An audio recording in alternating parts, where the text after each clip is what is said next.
Un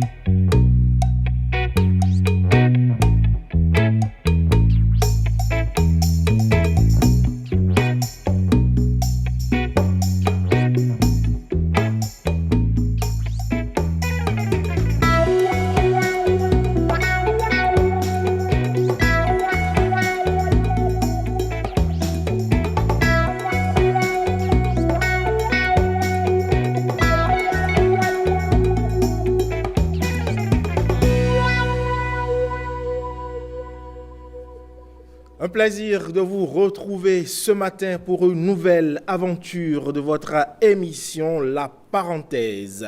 Aujourd'hui, on parle d'un besoin spécifique, physiologique, naturel, souvent considéré comme un moment de repos, la sieste, ainsi que ses avantages, et c'est dans la rubrique Santé qu'on en parle. On revisite également quelques interdits comme on ne siffle pas la nuit ou encore on ne laisse pas son linge dormir dehors. Pourquoi nos grands-parents nous interdisent-ils de le faire? La réponse sera dans la parade de grand-mère. Et dans le talk, il sera question des amours de jeunesse, notamment des relations amoureuses en milieu scolaire. Bonjour à toutes et à tous et bienvenue à la parenthèse. Elle s'ouvre. On démarre donc cette matinale en bonne humeur avec cette musique. Vous l'avez compris, hein, on reste au Bénin, on écoute de la bonne musique au Bénin pour vous réveiller, vous donner du tonus. En plateau, avec moi déjà sur place, Marcel, bonjour. Bonjour Ulvaïus, bonjour à tous. Ça fait plaisir de vous retrouver ce matin. Plaisir entièrement partagé. Samia nous a rejoint également. Samia, bonjour. Bonjour Ulvaïus. Vous nous avez manqué hier. Oui, c'est vrai. Ça va arriver un peu. Ah oui? Au cours de la semaine, vous me verrez, et puis d'autres jours, vous ne me verrez pas. En fait, je crée le manque chez vous et chez nos téléspectateurs comme ça. Quand je vais apparaître, ça sera du beau. Ah oui, c'est vrai, c'est vrai. Mais il ne faut pas trop rester loin de nous là. D'accord. On va se sentir trop seul, n'est-ce pas Marcel? Ah oui. Absolument. Alors, à présent, on va faire le premier tour de l'actualité avec, dans cette émission, c'est le bulletin. Ce sera avec Marcel Arossi.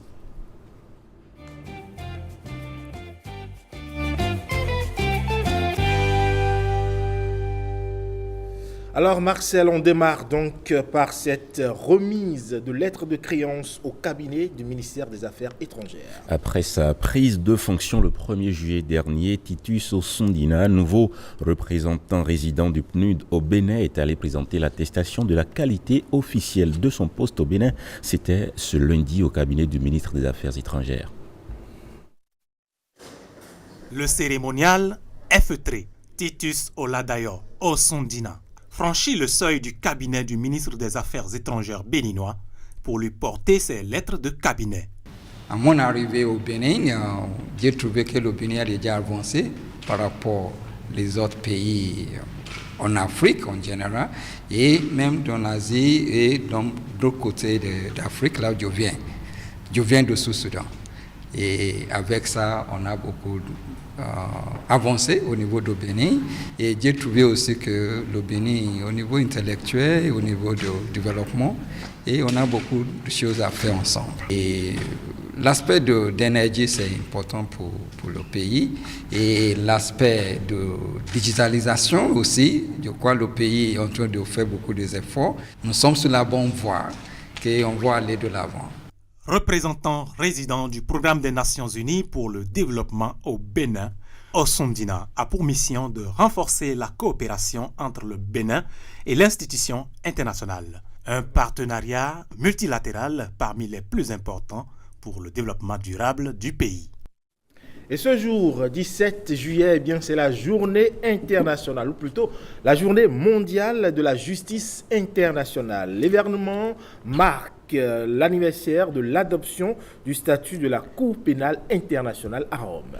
La Cour pénale internationale a vu le jour en 1998, vous le saviez, pour combattre l'impunité des auteurs des crimes les plus graves. 26 ans après, quel est l'état de la justice internationale? Ariane Da Silva et Jean Nombumin ont posé la question à un consultant en géopolitique. Suivant. La justice internationale, c'est cette tentative plus ou moins concrète des États de vouloir projeter à l'international un système qui permet de réglementer et de rendre justice lorsqu'il y a des différends au sein de la scène internationale. Dès sa conception, il y a tout ce qu'il faut pour rendre difficile le caractère opérationnel de la justice internationale. Ce qui fait que, quelle que soit l'instance ou le contexte, c'est très difficile de parler d'une justice internationale effective. Prenez le cadre de la Cour pénale internationale, où il y a des États qui ont naturellement dès le départ refusé de se voir appliquer cette justice et qui parfois, lorsqu'il y a des tentatives vis-à-vis de leurs partenaires, décident de sanctionner même la Cour et tous ceux qui siègent au niveau de cette Cour. On a vu récemment le comportement des États-Unis, on a vu le comportement d'Israël, on a vu le comportement de la Russie. Vous savez, les relations internationales font appel au rapport de force. Et c'est ce qui donne même le courage à certains États de ne pas être partis à ces accords. Les cas récents, c'est bel et bien le cas de la Russie avec un mandat d'arrêt où la Russie se permet même de faire des déplacements sur la scène internationale simplement parce que, effectivement, certains États se refusent de poser entorse au caractère souverain des États. Donc cette question de coercition continue d'être un problème majeur dans le cadre de la justice internationale, ce qui est totalement le contraire dans le cadre de la justice au cadre interne. De l'autre côté de la Cour internationale de justice, c'est plus ou moins concret. On a vu des cas de conflit. Quand vous revenez au Bénin, la question de l'île de l'été a été tranchée par la Cour internationale de justice. On a vu la question de Bakassi et bien d'autres questions qui font jurisprudence, qui montrent que à un moment T, lorsque les États estiment qu'il faille rendre justice et traiter de leurs différends, ils donnent une certaine crédibilité à cette Cour. Sur un autre registre, désormais, plus de motos en circulation sans plaque d'immatriculation. Tel est le mot d'ordre à l'Agence nationale des transports terrestres. Le directeur général de l'ANAT a organisé dans la matinée du lundi dernier une conférence de presse pour présenter les innovations induites dans la politique de dématérialisation des plaques d'immatriculation pour les véhicules à 2 et 3 roues au Bénin. Virgile Arodayon, Jules Koikou. La dématérialisation de la demande des plaques d'immatriculation des véhicules à 2 et à 3 roues est une réponse que l'Agence nationale des transports terrestres apporte aux préoccupations des usagers quant aux lourdeurs administratives auxquelles ils étaient confrontés par le passé. Depuis maintenant 3 ans, les longues files d'attente devant les services de l'ANAT ont quasiment disparu grâce notamment à cette politique innovante d'optimisation du processus. Nous avons mis en place un système d'immatriculation des motos à partir des concessionnaires. Actuellement, les usagers qui achètent les motos chez les concessionnaires peuvent acheter leurs motos et obtenir leurs plaques en temps réel.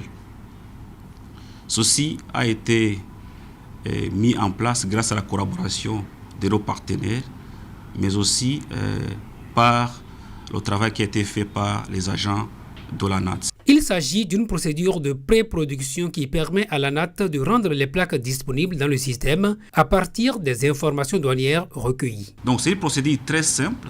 On envoie les plaques en amont au concessionnaire.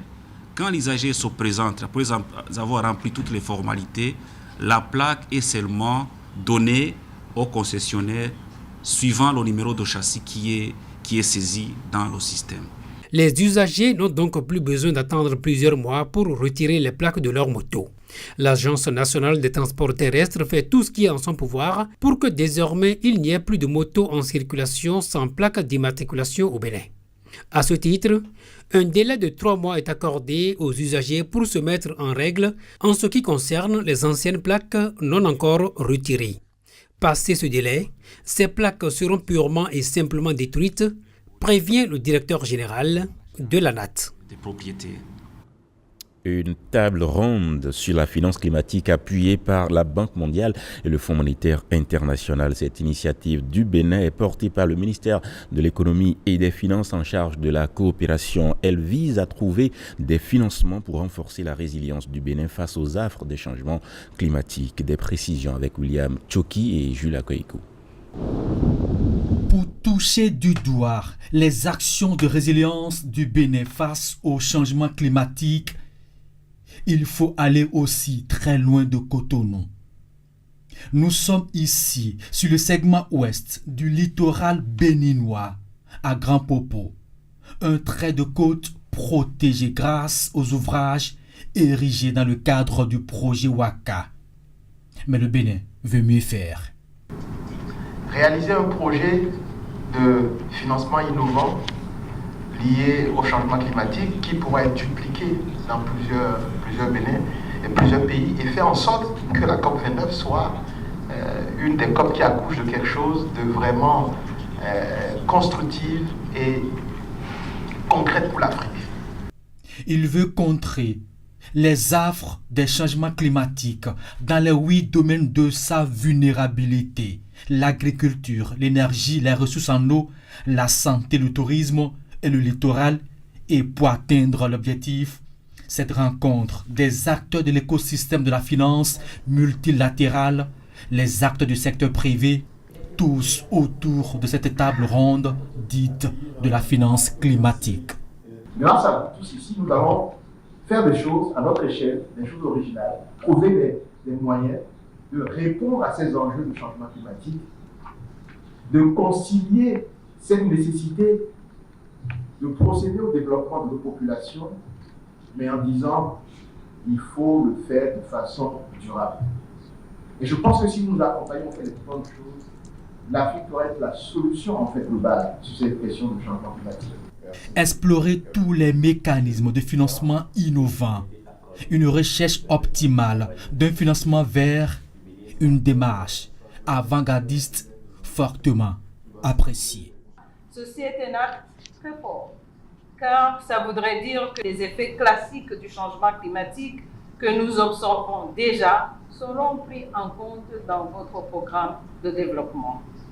Nous avons d'ailleurs pu constater lors des fortes inondations que le pays a connues que cette réalité, elle est déjà là au niveau du Bénin. Mais fort heureusement, le Bénin avait anticipé, avec l'appui de la Banque mondiale, d'avoir l'instrument de CADIDIO qui lui a permis de réagir rapidement et de sauver des vies humaines. Ou alors, quand nous avons vu le travail qui a été fait dans le cadre de la protection de l'érosion côtière, qui a été fait également dans le programme WACA, appuyé par la Banque mondiale. Il est clair que le dérèglement climatique est une réalité dans nos pays. Et il semble qu'il n'a aucune intention de s'arrêter de sitôt, bien au contraire.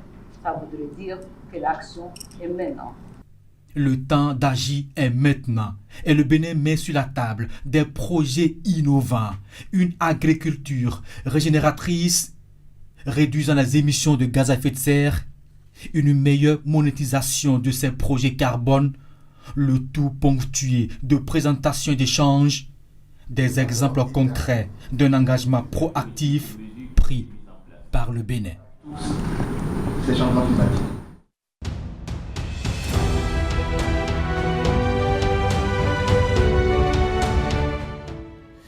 Pour réussir cette lutte contre les changements climatiques, la résilience des villes reste primordiale. À l'instar de nombreuses cités africaines, les villes du Bénin se sont métamorphosées au fil du temps. En termes d'urbanisation, le pays se réinvente. En 64 ans d'indépendance, vous allez le voir, les avancées sont remarquables et satisfaisantes. Ramatou Lawani, Alexis Segbemon et Amandine Anyamosou. Le Bénin, pays côtier dont l'urbanisation est sérieusement confrontée à de multiples contraintes naturelles, mais également humaines. Selon les statistiques officielles, environ 80% de la population urbaine se trouve dans le sud du pays et 52% de la population totale habite sur 10% du territoire. La plupart des villes ont connu une urbanisation très rapide. En 64 ans d'indépendance, on note des bouleversements notamment sur le plan paysager. Le Bénin regorge de villes vraiment qui sont équipées du minimum nécessaire pour une vie plus ou moins décente pour une bonne partie de la population. Nous avons suivi une politique de croissance des villes qui fait qu'aujourd'hui, sur l'ensemble du territoire. On peut dire que nous avons des villes à taille petite, moyenne, grande et très grande. Plusieurs projets sont mis en œuvre pour anticiper mieux, orienter la croissance urbaine et accroître la résilience en cas de catastrophe naturelle. Les avancées sont-elles à la hauteur des objectifs escomptés? Bénin est sur une voie positive. Tout ce qui se fait, c'est bien, c'est fait honnêtement. Mais quand on parle par exemple des caniveaux, le style de caniveau qui se fait, manifestement ne donne pas les résultats escomptés. Et vu les habitudes des populations qui déposent pas mal de déchets dans les caniveaux, ces caniveaux se bougent très vite vu leur configuration, ce qui occasionne ou favorise les inondations en cas de saison pluvieuse. Il y a beaucoup de choses à dire sur nos villes parce que les populations vont beaucoup plus vite que les services urbains, que les services publics. Au cours de ces dernières années, les villes ont bénéficié de beaucoup de programmes d'aménagement routier, d'assainissement, dont certains programmes, on va les appeler asphaltage, qui ont complètement modernisé nos villes. Il n'a pas été simplement question donc d'assainir, de paver des voies, mais également donc d'éclairer. Vraiment, c'est agréable de circuler aujourd'hui donc dans nos villes, un peu donc comme cela se fait dans les villes des pays plus développés. C'est éclairé, c'est propre, les ordures sont dégagées, de grands espaces sont aménagés et globalement on peut dire que le Bénin connaît donc des avancées plus ou moins majeures vers le développement de ce qu'on va appeler la ville. Le développement de villes durables ainsi que la gestion efficiente des infrastructures et équipements publics requièrent la prise de mesures idoines. Pour les spécialistes, les matériaux locaux sont porteurs de solutions adaptées pour une urbanisation efficiente et efficace. Une politique rationnelle de l'habitat concerne au plus haut point le choix des matériaux.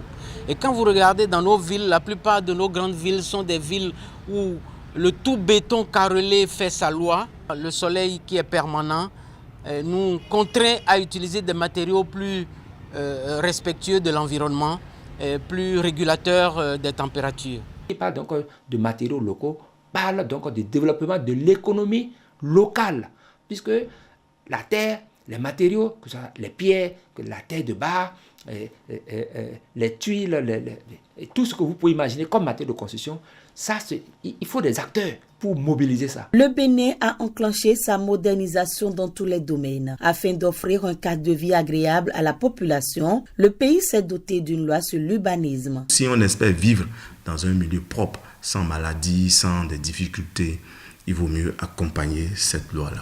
Pour une bonne urbanisation, il faut des villes rurales et des villages urbains. Créer dans les villes tout ce qui est positif au village. Nous savons ce qui est positif au village. Et créer dans les villages ce qui est positif à la ville pour que les villageois restent au village et soient à l'aise et que les citadins restent en ville et aillent aussi au village sans se sentir au-dessus de ceux qui sont au village. Là, une urbanisation sera harmonisée. Nous pouvons dire que le Bénin est sur la bonne voie.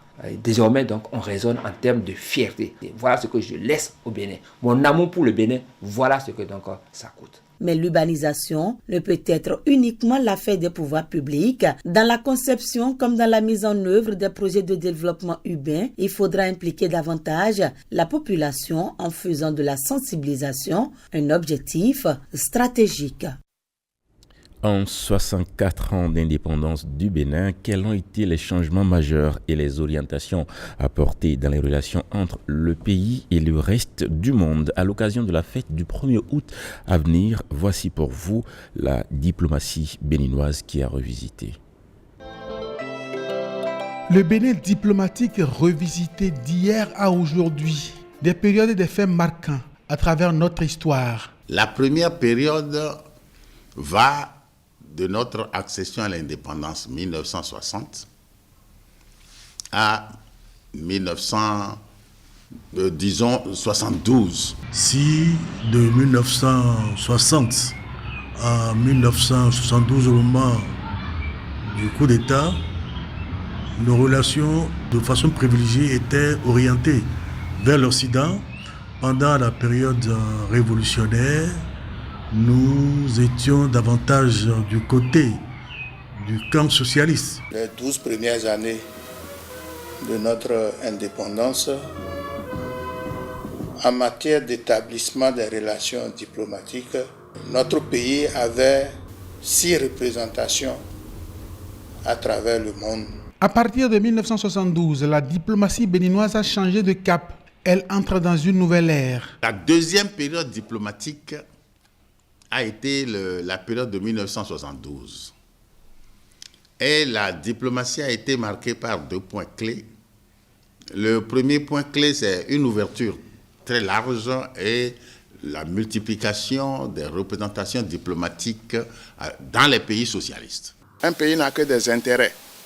Et lorsque vous avez vos intérêts dans un pays donné, vous trouvez toujours le moyen de faire en sorte que vous puissiez tirer le maximum de ces relations-là. Et c'est ça que notre pays a su faire. Nouvelle ère, nouvelle orientation, avec l'arrivée de Patrice Talon au pouvoir. Ma perception de la diplomatie béninoise, c'est d'abord une diplomatie qui a été très active jusqu'à présent, qui a obtenu des résultats. Notre ambition maintenant, c'est de voir comment est-ce qu'on peut accélérer en fait la mise à disposition de cet outil diplomatique au service du développement. Une nouvelle période avec de nouveaux choix. Le Bénin n'ouvrira pas, n'a pas vocation à avoir des ambassades partout dans le monde. Ça, c'est la première chose. C'est que le Bénin, comme tout pays, doit aussi choisir l'ouverture d'une ambassade en fonction des résultats que nous obtenons avec ces pays. Une histoire béninoise diplomatique. Une diplomatie qui a suivi son cours à travers le temps, au rythme des changements de régime et des réalités géopolitiques, des rapports de force entre les grands blocs et les intérêts particuliers du Bénin.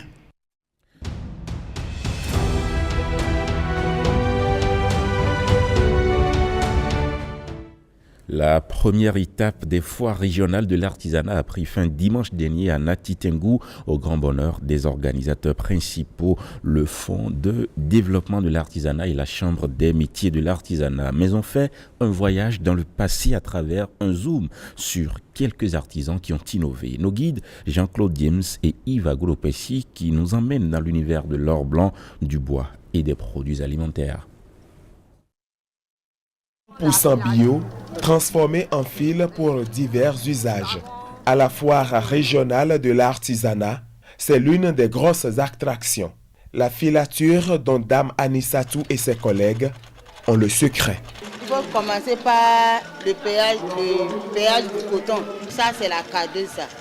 Il faut peigner le coton. Il faut mettre le coton, c'est ça, pour enlever les déchets, les petits boules qui s'en trouvent. Après le péage, il faut passer à la filature. Il faut enlever le coton comme ça. C'est le coton ça. Et débarrasser de tous les déchets. Oui. Et maintenant, il faut passer à la filature. Une semaine, c'est le temps nécessaire pour sortir 5 kilos de fil. Membre de la toute première promotion, formée par les Burkinabés, ces filateuses de Djougou exercent avec passion un métier qui n'est pas sans difficulté. Nos difficultés dans le travail, on a voulu que la machine soit un peu plus rapide que ça encore. Présentes à la foire, elles sont séduites par l'organisation et très admiratives de l'attention de l'exécutif à leur secteur. Le chef de l'État, on le remercie beaucoup. Le fois qu'il est en train de fournir au côté artisan, là, on le remercie beaucoup. Par ces efforts aujourd'hui, les gens ont découvert le rouet. Ça, c'est le rouet, ça. Et c'est les Indiens qui ont fabriqué ce rouet avant que les Burkinabés ne photocopient. Maintenant, le rouet maintenant est aussi au Bénin ici, actuellement à Nati. Et on passe par la fois pour le saluer. Nous souhaiterons avoir un centre pour les fileuses et des machines aussi un peu plus améliorées que ce que nous utilisons et les cadeuses aussi. Actuellement, si on veut les cadeuses, il faut forcément commander au Burkina, ce qui nous prend un peu de temps. Qu'on nous améliore cette machine pour que nous puissions avoir au moins 5 kilos de fil en 2 jours. Autre stand, autre innovation, Une chaise à double usage. La créativité de ce passionné des travaux de bois retient l'attention des visiteurs et des autorités. Ici, nous avons une chaise qui présente les différentes essences de bois usinables au Bénin. Vous avez ici le mélina, l'ébène, le teck. Ici, vous avez le caïcéda, ce qu'on appelle communément la cajou. Vous avez ici le focoso, vous avez le caquet. Il y a ici le koso et l'abzélian. Et cette chaise, le dossier est fait en côte de raffia, ce que vous voyez déjà. Elle est à double usage. C'est un siège et en même temps un escabeau. Ça dit ça, non? Que ça se plie. Oh! Et là, facilement, vous pouvez monter, gravir. Pour moi, ça vraiment très bien. C'est ingénieux. Mais pour bien travailler le bois et l'or blanc du Bénin, il faut bien manger pour prendre des forces. Le public a eu droit à plusieurs merveilles alimentaires. Du couscous de maïs qui est fait à base de l'amidon du maïs. Il se prépare comme le couscous de blé. D'accord. Oui. À part ça, nous avons la moutarde moulue. Vous pouvez l'utiliser comme vous voulez. Après une préparation où vous voulez compléter de la moutarde, vous saupoudrez seulement pour manger. Après ça, nous avons la bouillie enrichissante. C'est un complément pour tout le monde. À part ça, nous avons de la farine de amiote déjà assaisonnée. Le secteur de l'artisanat regorge de talents et des événements du genre sont les bienvenus pour les révéler au monde. Fin de cette édition. Rendez-vous à 13h, 20h puis 23h30 pour d'autres nouvelles sur la télévision nationale. Merci à vous, Marcel. Mais avant de vous laisser partir, eh bien, je vais vous donner le sourire avec celui qu'on appelle communément Monsieur Gros Français. Vous savez qui c'est? Oui, je l'ai déjà vu une fois. Vous savez qui c'est? Pas vraiment. Olive? C'est un humoriste, C'est un humoriste, certainement. oui. Je ne connais pas vraiment. Ben, on découvre alors dans la minute de l'humoriste.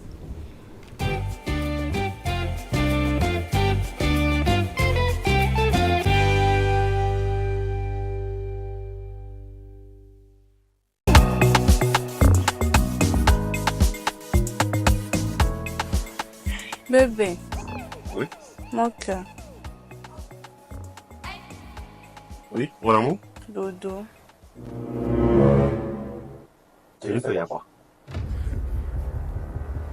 Hmm. Il y a quoi? Jennifer, il y a quoi, Jennifer? Hein? Parce que là, tu veux me refaire le coup de la dernière fois. Non, c'est ce que tu veux faire. Pas, je te vois venir. Ce matin déjà, tu es allé nouer paille. Tu es allé mettre paille, je te vois venir. Mais j'en ai envie, je veux qu'on le fasse maintenant. Jennifer. Quoi? On n'a pas dormi de toute la nuit, hein? C'est quoi, tu ne te fatigues pas? Avec toi, non. Si. Dieu le grille. Abouroué. Eh bien, quand c'est de l'eau à mon nom d'Adja. Hein? Comment tu vas aller prendre femme d'Adja? Mais tu sais que les femmes d'Adja sont magnifiques, non? En plus, elles savent entretenir le mari. Oui, si tu entretien là me dépasse. Oui, entendez, on va le faire le soir. Non, maintenant. S'il te plaît. Non. S'il te plaît. Non. S'il te plaît. On le fait le soir. Je suis ton mari, c'est ce que je dis qui passe. D'accord? Tu attends le soir, on le fait. Et en plus, tu ne le prends pas comme un témoin. Le soir. Pacheco.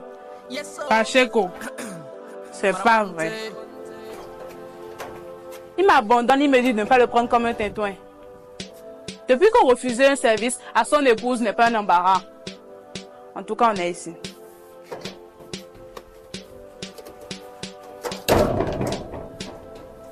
Jenny. Oui. Jennifer. Tu as trouvé la clé de ma voiture, je ne la trouve pas. Celle-ci. Donne-la, s'il te plaît. Tu sais quoi faire. Viens, on va le faire. Jennifer, je t'ai dit le soir. Qu'on va le faire le soir. Non, maintenant. Tu veux qu'on le fasse maintenant? Oui. Tu sais, moi je peux être en retard, ça ne me gêne pas. Oui, il n'y a pas de problème. Mais est-ce que ce que toi tu veux commencer à tout terminer? Oui, je peux. Puis on va le faire. Jennifer? Puis on va le faire. Maintenant? Oui, je veux qu'on le fasse maintenant. Tu peux pas attendre le soir? Non, et Ok. Non, ça c'est toi qui aurais choisi. Où venir? Le que tu veux là, tu vas voir ça. Histoire que tu engages là, ça va te dépasser. On y va, comment on Si la go veut le truc, vas-y donne-lui. Si ta go aime le truc, vas-y donne-lui. Sinon elle ira ailleurs. Elle ira le faire ailleurs. Waouh, voilà, vraiment. Tu vois que c'est beau de faire la vaisselle ensemble? Je ne peux pas le faire le soir. Non, je préfère qu'on le fasse le matin. Yeah. Il n'y avait pas du genre. Moi, je vais être en retard maintenant. C'est rien, on va le faire. Yeah. Oui, il n'y a pas de soir. Pour les femmes, quand on vous donne un peu de pouvoir, vous êtes dans la. Aïe. Voilà, par exemple, tu fais la même. Non, je parie tout que quand elle disait qu'on allait le faire, vous aviez déjà des idées bizarres. On va nos esprits ailleurs, carrément. C'était juste faire la vaisselle, quoi. Pas plus. Ah bon? Bah oui. Bon, en plus, il faut faire la vaisselle le matin, c'est toujours mieux. N'est-ce pas? Et puis moi, j'ai gardé un mot pour la journée. Maintenant. Tiens-toi. Maintenant. Ah, maintenant. Parce que c'est D'accord. revenu tout le temps. Tout le temps, ouais. Il dit non le soir et elle dit non maintenant. Ouais, tu vas Mais le faire maintenant. Je pense que ça lui fait quand même un bon exercice, non? Ouais. Et puis ça nous montre aussi comment les femmes elles peuvent nous pousser à faire des choses qu'on n'avait pas prévu faire. Ça, c'est la femme. Ouais. Ça, c'est la femme. Et c'est même Mais ça, après, ouais. est-ce que c'est la vaisselle qui obligeait de descendre tout le pagne et le pantalon, tout ça? Oui, attention, c'est sa tenue de... Non, en plus, c'est sa tenue de boulot. Le pagne, je me dis... le pagne de la dame est au sol. Moi, j'ai vu ça. Vous n'avez pas vu cette Bon. Elle s'est changée entre-temps. Et Marcel... Ou même elle était habillée comme ça, elle avait noué juste le pagne. Non, parce que pas c'est du un tout. La vie t-shirt. n'est pas sortie. Elle est en Ah oui, t-shirt. Et moi, vrai, je lui un trouve t-shirt, une tout à excuse fait. aussi, quoi. Son mari l'a dit tout à l'heure sur la terrasse. Mais ce matin, déjà, tu as noué paille. Donc, je suppose que son mari n'aime pas trop. Peut-être qu'elle mette un paille comme ça le matin. Et donc, elle s'est changée. Elle a mis un t-shirt. Et pour se changer, il faut le jeter au sol. Bon, après... Bon, Marcel, on jette Marcel. ça où on veut. On est dans la chambre, on est chez soi. D'accord. On peut jeter ça au salon, même dans la cuisine. C'est la critique que tu montes. D'accord. Tu es à la maison. Et puis, quand le mari va partir, elle va ramasser. Oui, elle va ranger.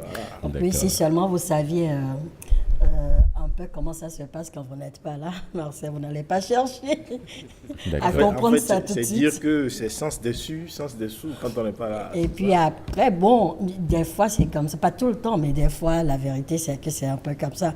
Et puis après on sait que le soir arrive. Et puis on essaie de... Non, pas de forcément ranger l'heure de l'arrivée. Hein. Pas forcément, c'est que quand vous rangez, vous êtes tout le temps en train de ranger, et puis les enfants ils jettent ci, ils jettent ça, vous rangez tout le temps. Après, quand vous en avez pas mal à la maison, vous comprenez très vite que c'est fatigant.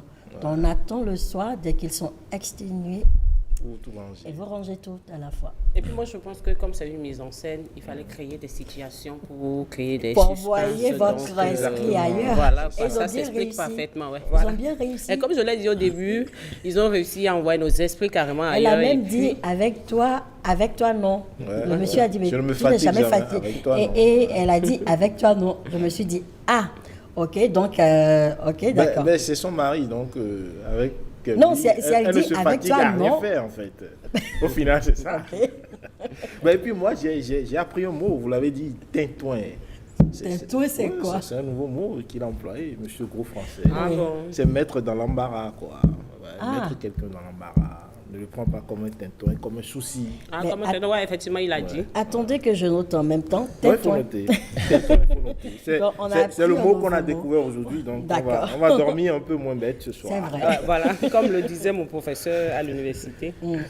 Alors, à part la... N'oubliez pas de le faire maintenant. Bah oui, on va le faire maintenant. Et vous partez maintenant. Oui, Marcel part maintenant, justement. Et justement, Marcel part. Et puis, notre prochain invité va s'installer à la place de Marcel. C'est tout de suite la rubrique santé.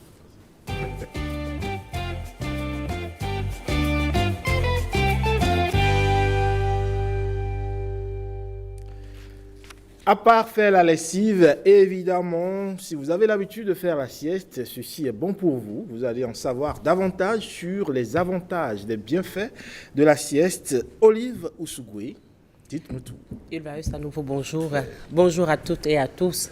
J'imagine que vous le savez, hein, que faire une sieste, même si elle est courte, peut avoir des bénéfices sur notre santé mentale et physique. Dit, hein, Donc, que ce soit pour booster notre énergie, améliorer notre concentration ou réduire le stress, la sieste est une pratique simple mais puissante selon les spécialistes. En tout cas, aujourd'hui, nous avons le plaisir d'avoir un psychologue clinicien qui nous expliquera comment et pourquoi intégrer la sieste dans nos quotidiens. André Alikonu est un habitué de notre plateau.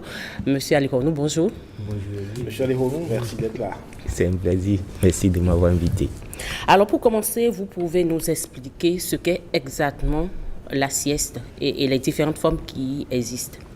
Ben, la sieste, comme on le sait, hein, c'est juste un moment de repos pendant la journée, et généralement après le déjeuner, juste pour se requinquer, si on peut dire ça comme ça, pour se recharger.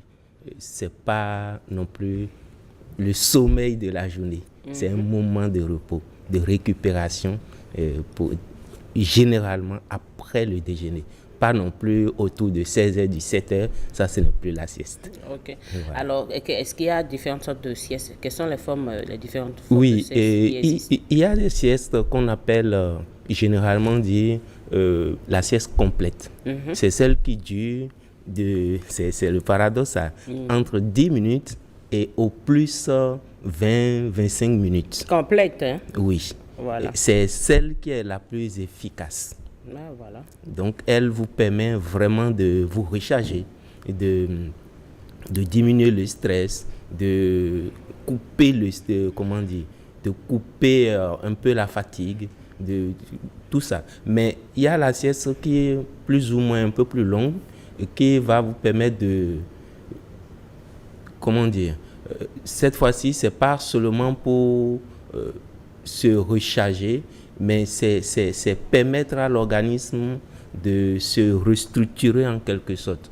Parce que là, vous êtes totalement déconnecté, vous n'avez plus l'énergie de poursuivre la journée, donc vous avez besoin d'un peu plus de temps.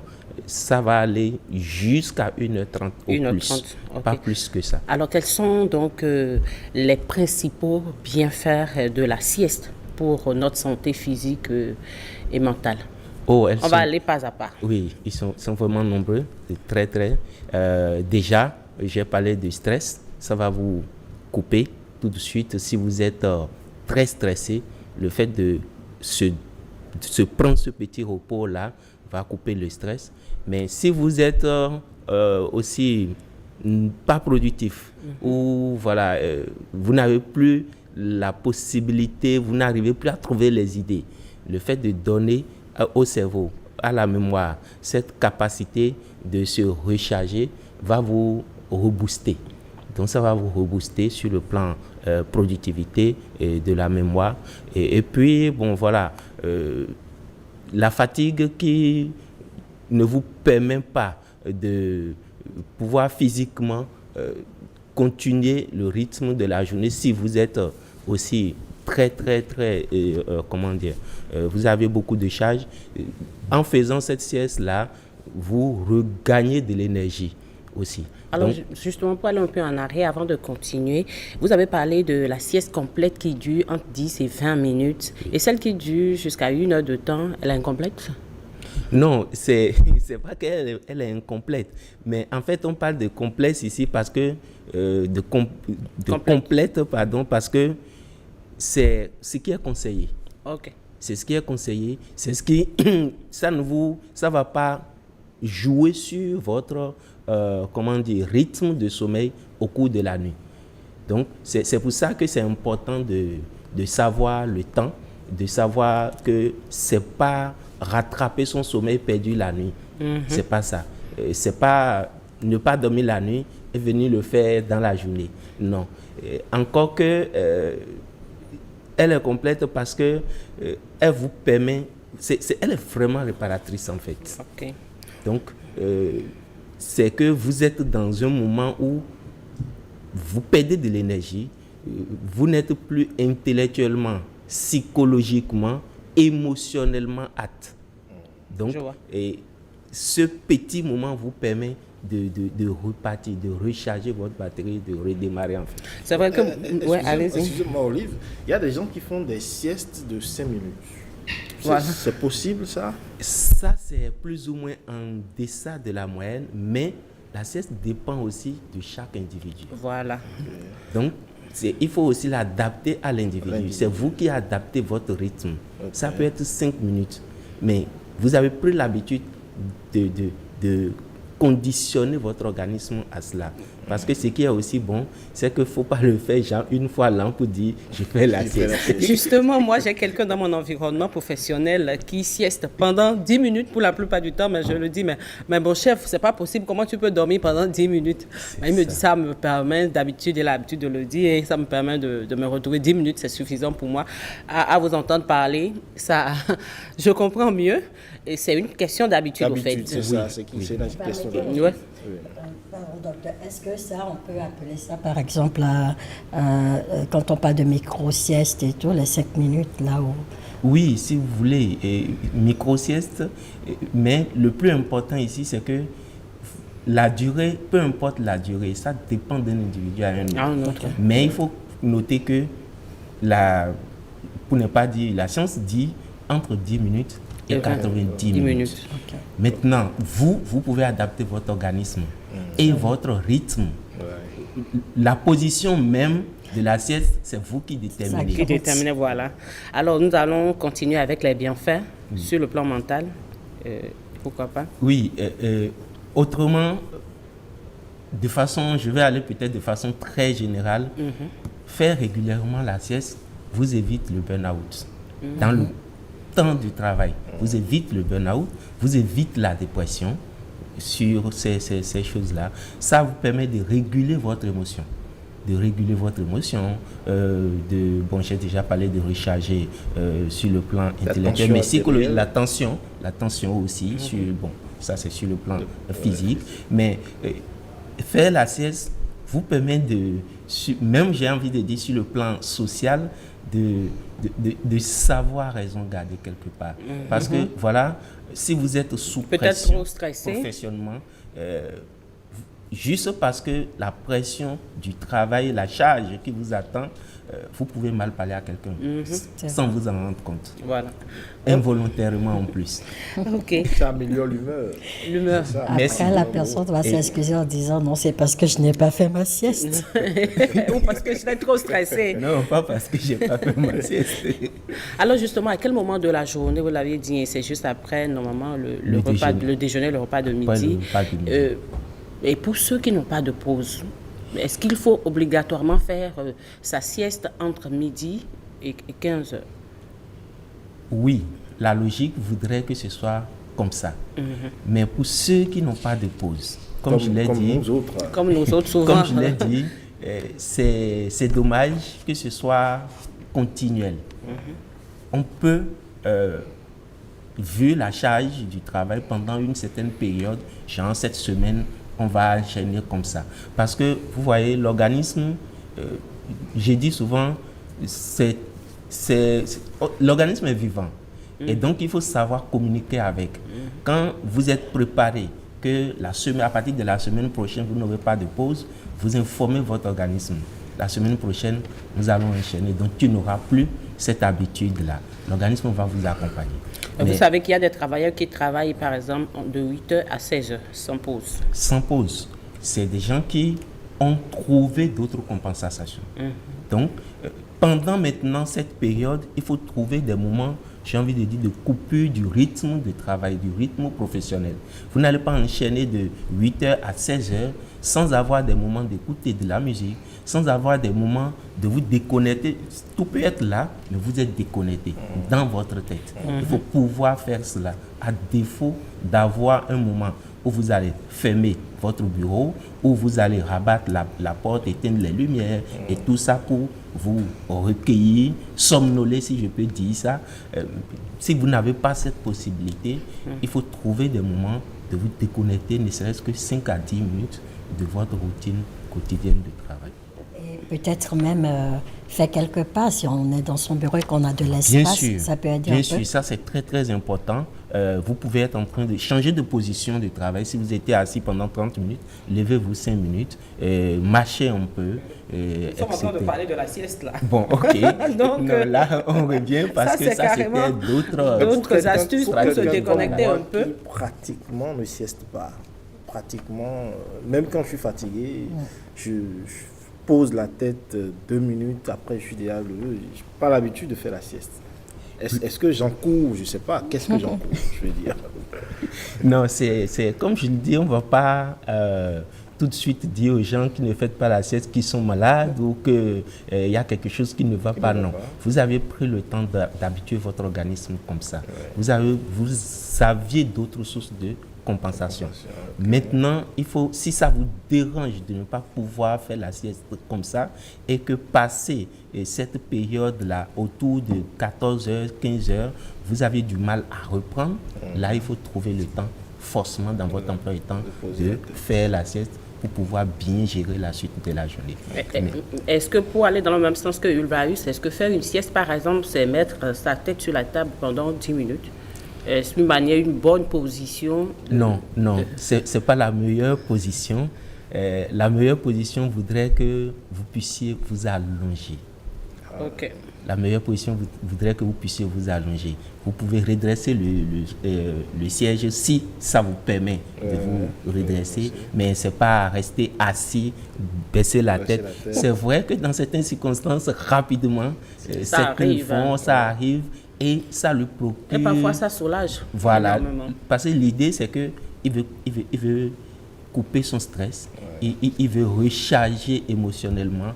Il veut donc, quand il réussit à avoir cette possibilité, et mieux encore, c'est aussi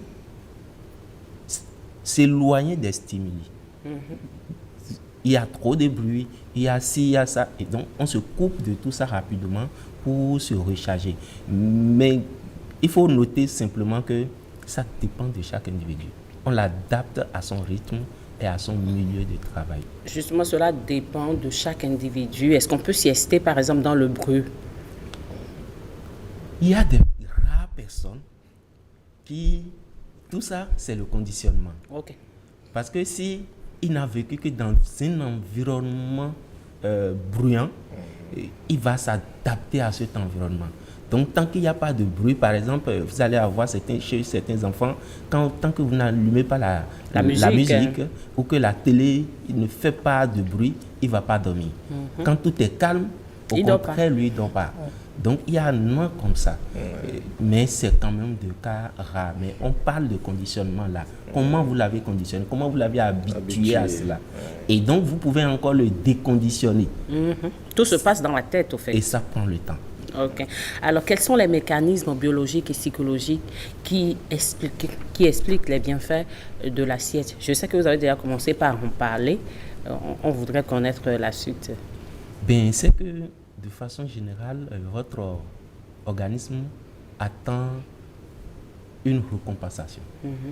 Donc, en dormant, en faisant cette courte pause, vous savez que quand on dort, la mémoire, sinon le cerveau, commence par faire un autre travail.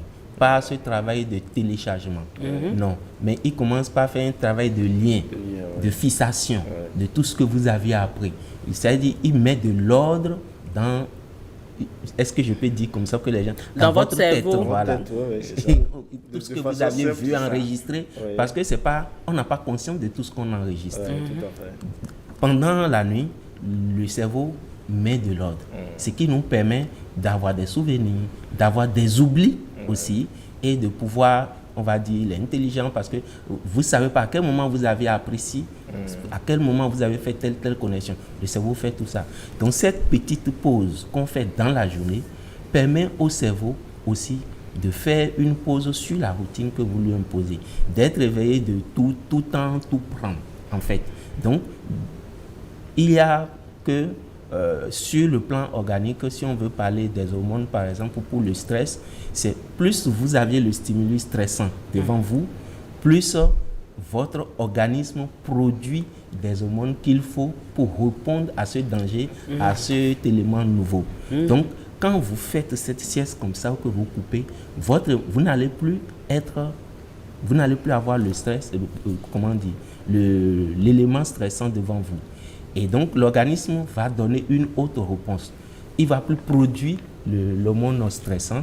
Donc, tout de suite, les choses vont commencer par se calmer au niveau de l'organe et de l'organisme, et vous allez avoir une meilleure émotion en vous réveillant. Alors, nous sommes en train de prendre déjà un peu trop de temps, mais je voudrais savoir dans quel cas la sieste peut être contre-productive, par exemple. C'est possible, ça? Oui, c'est possible quand vous dépassez le temps qu'il faut. Okay. Ça va jouer sur votre rythme de sommeil la nuit. Okay. Non seulement le rendement. Maintenant, la sieste peut être contre-productive aussi si, après cette sieste-là, vous êtes, est-ce que je peux dire, malade. Vous n'avez plus l'énergie du tout. Vous n'avez plus envie de rien faire. Vous pouvez plus, c'est-à-dire, vous sentez que ce n'est pas suffisant. Et qu'est-ce que je ne l'ai pas fait suffisamment. Vous savez, ça veut dire tout simplement que votre organisme a dépassé les limites normales d'équilibre. Okay. Vous aviez trop cumulé. Voilà. Vous aviez trop cumulé et il ne faut plus que cette sieste-là, ce petit repos pour vous réparer. Pour vous restaurer. Vous aviez besoin d'un traitement, d'un accompagnement. Ça veut dire que l'organisme, quelque part, est en train tout simplement de vous avertir qu'il se peut, soit émotionnellement, que vous fassiez un burn-out, soit physiquement, que vous soyez malade. Donc, Ulvaïs, une dernière question, si vous me le permettez. Je vous donne alors 10 secondes. Comment est-ce qu'il faut intégrer aujourd'hui la sieste dans les quotidiens? Je veux parler par exemple des élèves qui sont... nous n'allons pas parler de l'année scolaire, mais des élèves, des enfants qui sont à la maison, qui sont en vacances. Comment est-ce qu'il faut qu'on gère la sieste, par exemple, à leur niveau? Ça, c'est très, très important pour les parents parce que on a parlé de conditionnement. Il faut habituer l'enfant tôt à prendre cette bonne habitude-là. Et c'est important, c'est pas seulement dans le rythme de... La sieste ne s'impose pas dans le rythme de productivité, de travail. Okay. Donc, même en vacances, l'enfant doit savoir qu'à partir de 13h15 à 13h40, c'est mon moment de pause. Hier, par exemple, j'étais quelque part où, quand l'heure a sonné, malgré tout l'ambiance qui était au salon, la petite allait se coucher. Et tout le monde a dit c'est son heure. C'est très bien. Donc, il faudrait que chaque parent apprenne à l'enfant spontanément à savoir qu'à cette heure-là, j'y vais, même si l'enfant n'a pas encore les définitions ou il ne voit pas encore les bienfaits, qu'il sache que par obéissance ne serait-ce. Ça aide énormément les enfants. Merci Olive. Vous voyez que c'était important je vous laisse poser. Remercier votre invité avant de passer. Merci beaucoup, c'était important de poser cette dernière question. Monsieur Alironou, que nous allons certainement retrouver les jours à venir sur ce plateau pour parler, pour aborder d'autres thématiques comme le sommeil de nuit par exemple. Si la sieste a des bienfaits, c'est évident que Monsieur Alironou, que je vais garder d'ailleurs sur ce plateau, qui ne va pas descendre. Vous par contre, vous allez j'ai du boulot. Nous fausser compagnie. C'est ça. Vous allez nous fausser compagnie et puis l'invité de Para de grand-mère va s'installer. On va parler de ces interdits, de ces superstitions qui, encore à ce jour, nos grands-parents nous ont léguées et qu'on traîne encore à ce jour. On ne sait pas si c'est vrai, si c'est faux, on ne sait pas. On suit Para de grand-mère.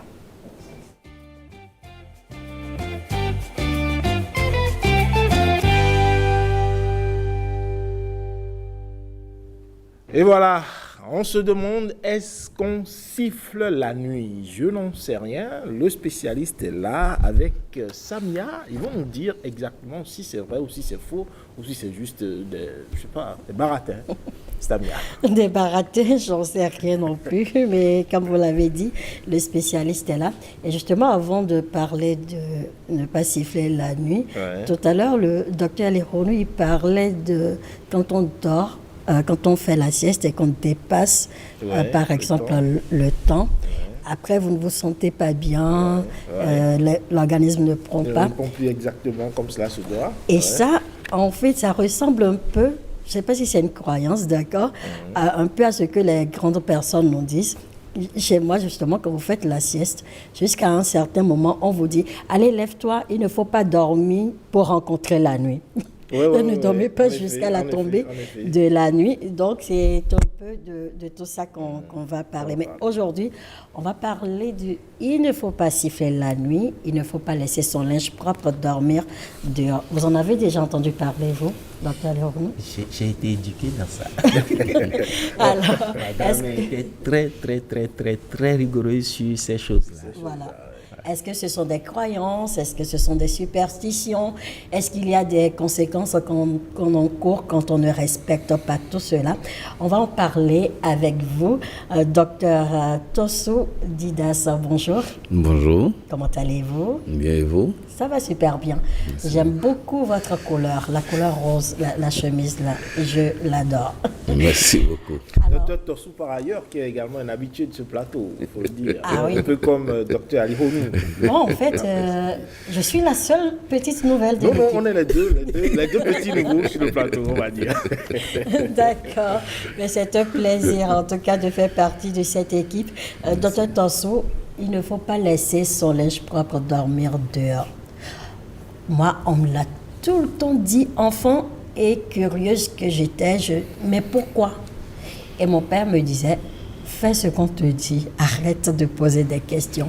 Aujourd'hui, j'ai la chance de pouvoir poser des questions. Pourquoi? Pourquoi est-ce qu'il ne faut pas faire ça? Merci beaucoup. Bonjour à vous. Bonjour à tous les Béninois et à toutes les Béninoises. Et je voudrais saluer d'abord les enfants qui sont en vacances, parce que c'est pour ces enfants que nous sommes là. Absolument. Ces grands-mères qui me chargent de dire bonjour aux enfants, d'être sages surtout. C'est ça. Je voudrais commencer par vous dire que nous devons faire la démarcation entre le jour et la nuit. Celui qui est à côté de vous, Dr Alikon, dit qu'il ne faut pas confondre la sieste et le sommeil de la nuit. Commencez à comprendre. La nuit est différente du jour. Tout ce qui se passe dans la nuit, vous ne pouvez pas saisir. Conséquence, lorsque vous mettez votre paille ou votre linge, quelque chose au dehors, pensant que ça va se sécher, que demain vous allez prendre, vous demandez à d'autres esprits de porter ces habits à votre place. Et souvent, quand vous le prenez le matin, vous portez, vous allez commencer à gratter le corps. Pourquoi? Pourquoi?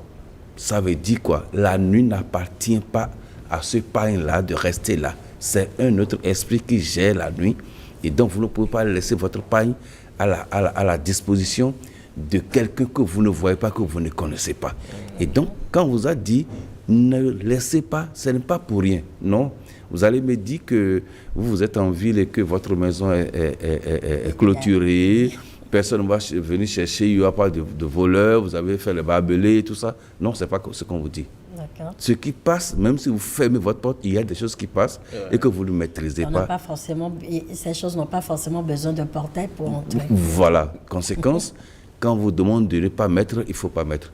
Le médecin va vous dire que non, il y a la rosée qui vient, qui gêne, tout ça. Non, c'est au-delà de ça. C'est au-delà de... C'est parce que le médecin doit trouver une explication, on va dire, rationnelle qui dit que bon, c'est la rosée qui est rentrée, que vous n'avez pas pu sécher véritablement, que bon, l'eau qui est restée dedans n'est pas l'eau normale, donc ça va vous... Non, c'est pas ça. Il y a d'autres choses qui passent et les parents ont constaté pendant des années, pendant des siècles, ils ont constaté que lorsque vous mettez quelque chose dehors, même quand vous laissez une assiette dehors, vous constatez le lendemain qu'il y a quelque chose qui ne va pas. C'est ça. Alors, si vous n'avez aucune question par rapport à cela... Non, aucune question. Hein. C'est grand-mère qui l'a dit. On a compris pourquoi grand-mère l'a dit. Oui, quand grand-mère l'a dit, on écoute et puis on se tait.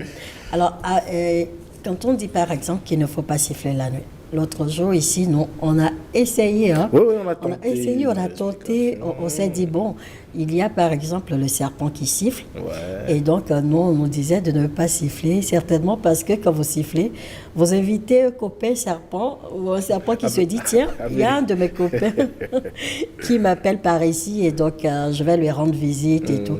En tout cas, on entendait pas mal de choses par rapport à cela. Il ne faut pas siffler la nuit. Parce que nous, jeunes, ça nous arrive. Vous êtes là, les parents sont à côté. Et un coup, tu te rappelles une chanson de la journée et tu te mets à siffler.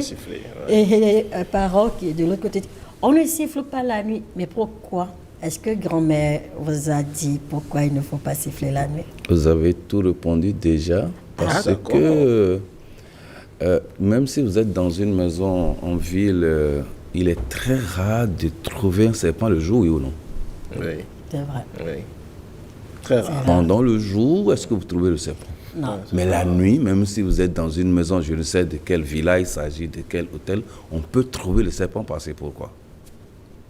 Parce que c'est l'heure où le serpent doit passer. C'est pas votre heure, ça. C'est son heure. C'est son heure. Pourquoi vous voulez prendre l'heure du serpent? Pourquoi? Et donc, de la même manière, il y a d'autres esprits qui viennent visiter la maison.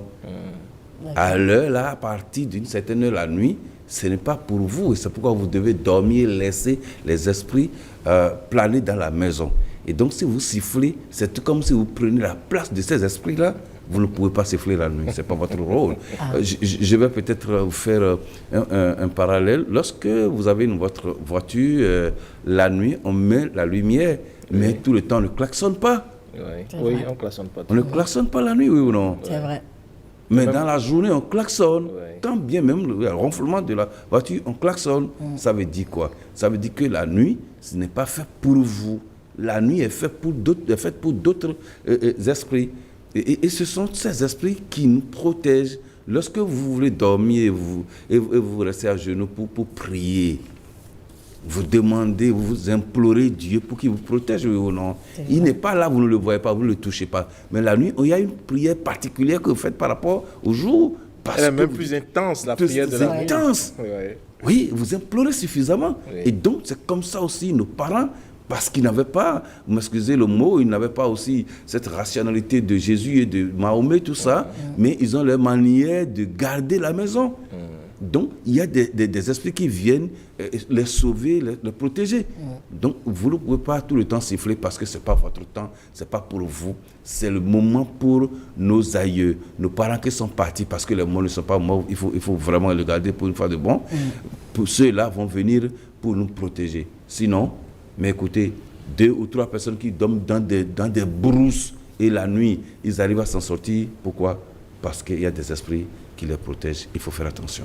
Alors, Dr Tansou, est-ce qu'il y a des conséquences?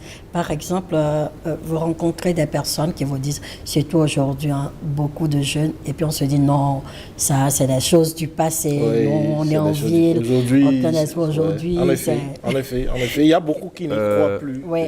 Je vais vous demander de faire attention. Plus vous dites qu'il n'y a rien, plus les conséquences vous les ramassez et vous ne savez pas comment résoudre. Est-ce que vous me suivez? Plus vous dites qu'il n'y a rien, on dit enfant, ben ouah, quoi. Donc le monde est comme ça, il n'y a rien qui nous bloque. Non, vous le dites, mais quand il y a les conséquences, vous ne trouvez pas de solution aussi. Et peut-être et vous ne savez pas d'où viennent ces situations-là. Parce que vous n'avez pas cherché à savoir qu'est-ce que j'ai posé comme problème pour avoir cette conséquence. De la même manière, quand les conséquences vont venir, vous ne saurez où aller. Donc on passe partout, même la médecine moderne n'a pas pu résoudre tous les problèmes aujourd'hui. Ça veut dire quoi? Ça veut dire que parce que nous ne respectons pas, parce qu'on dit qu'il n'y a rien sous ce ciel qui puisse me faire ci, me faire ça. Et vous m'excusez, hein, j'ai toujours l'habitude de flécher de temps en temps certaines obédiences religieuses qui disent que non, mais écoutez, il n'y a rien, il y a on fait ci, il y a fait ça. Mais quand ça vient, qu'est-ce qu'on fait? Vous quittez d'une église à une autre ou non? Parce que vous n'avez pas trouvé de solution dans cette église, vous allez dans une autre église pour dire qu'on va résoudre le problème. Non, allons doucement. Prenons notre temps quand votre papa, votre maman, votre aîné devant dire on ne fait pas ça, il faut suivre. Mais là, moi, je me dis, quand on te dit on ne fait pas ça, pourquoi on ne te dit pas pourquoi on ne fait pas ça? Parce que généralement, on n'explique jamais. Mon frère, quand tu vas grandir, tu le sauras. C'est pas le temps pour toi qu'on te le dise. C'est ça. C'est pas si vous avez grandi, on va vous dire pourquoi on ne le fait pas. Et quand on ne le fait pas, parce qu'on peut grandir après quitter l'environnement de celui qui vous disait ça et après vous ne savez pas. Est-ce que c'est à tous âges qu'il faut remettre le fusil à un enfant? C'est vrai. Est-ce que c'est à tous âges qu'il faut demander à un enfant d'utiliser le couteau? Il va en faire un mauvais usage. Donc il vaut mieux laisser l'enfant comme ça dans cet état-là. Et lorsqu'il va grandir, il va découvrir. C'est comme vous parlez, vous m'excusez, on parle de l'éducation sexuelle. Quand on parle de la sexualité, on éduque l'enfant, on ne lui dit pas comment ça se passe, mais il commence à découvrir après, oui ou non. Et donc, ce n'est pas gradation que nous devons éduquer nos enfants. On ne va pas tout montrer pour dire que le monde est moderne, on ne cache plus rien. Parce qu'on ne cache plus rien, l'enfant aussi va vous montrer que parce que vous ne l'avez pas caché, voilà ce qu'il en fait. C'est ça. En plus, Sylvaïs, moi je me dis peut-être si on nous l'avait dit enfant, vous imaginez, vous, à 8 ans, vous sifflez, papa vous dit, ne siffle pas, on ne siffle pas la nuit, et vous lui demandez, mais pourquoi papa? Et papa, il se met à vous donner toutes ces explications. Si tu siffles, il y a des esprits. Et vous imaginez, vous n'allez pas dormir la nuit. Peut-être il va vous arracher. Ça peut bouleverser tout. Il va vous donner un cauchemar. Et finalement, on ne dort plus la nuit. On ira voir Dr. Alérodo qui va dire, mais il y a quelque chose qui se passe. Donc, bon, après, alors, pour résumer, on va dire qu'il faut simplement écouter les conseils de nos parents. Quand on vous dit, on ne fait pas ci, on ne fait pas ça, il vaut mieux ne pas le faire. Enfin, garder espoir. Il y a une expression chez nous pour dire, quand on dit tu vas voir, on ne voit pas en même temps. C'est ça. Quand on dit tu vas voir, quand on dit ça à quelqu'un, il ne voit pas en même temps. C'est dans le temps. C'est dans le temps. Donc, il faut dire à vos enfants, on ne fait pas ça. Il saura pourquoi après, vous lui avez demandé de ne pas faire ça. Mais s'il tient à voir ça maintenant, il va voir, ça va le dépasser. C'est comme vous n'êtes pas initié à quelque chose et vous voulez voir forcément. Mais vous allez grandir plus que votre âge et vous allez en souffrir. Merci, docteur. Merci à vous, docteur Tosso. Et on va vous retrouver la prochaine fois avec d'autres interdits. Et si, donc, on se dit que ce sont juste des croyances, des superstitions. Là, on a eu quelques explications. Merci on beaucoup. Ne siffle pas la nuit, on ne laisse pas son linge dormir dehors. J'ai ouï dire après qu'on n'achète pas, on ne dit pas je vais acheter de l'huile rouge la nuit. On va en parler dans d'autres émissions. Mais écoutez, voilà. On aura d'autres occasions. Oui, il faut faire attention. Oui. Quand vous êtes en ville et que j'ai souvent envie de dire, ça fait rire, et que vous n'avez pas suivi les rituels pour grandir, beaucoup de choses vous manquent. C'est ça. Et vous pensez que, bon, parce qu'il faut aller dans un supermarché, parce qu'il faut aller ici, parce que sinon, il y a des choses qui vous manquent et après, on en souffre quand on grandit. Des choses vous manquent, vous grandissez, mais il y a des choses qui vous manquent. Et on reste dans le monde. Et on souffre. On cherche le moyen. Et vous allez voir des gens, des sacs de médicaments parce qu'il y a des petites choses qu'on doit faire, ils ne font pas. Bref, on va y revenir. On va y revenir. Merci beaucoup pour vos explications. Merci. À présent, on va passer à Tutosphère. On va voir ce que Rodrigue nous a concocté comme astuce.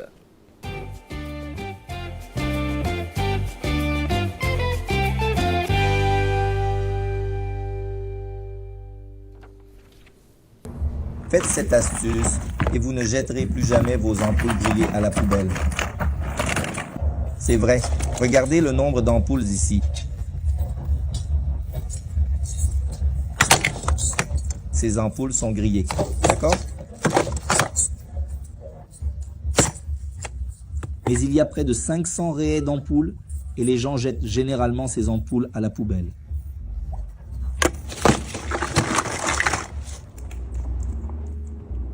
Mais aujourd'hui, je vais vous apprendre une façon très facile de réparer ces ampoules et d'économiser beaucoup d'argent. Aucune ne s'allume, elle fonctionne et maintenant, je vais vous montrer que c'est très facile.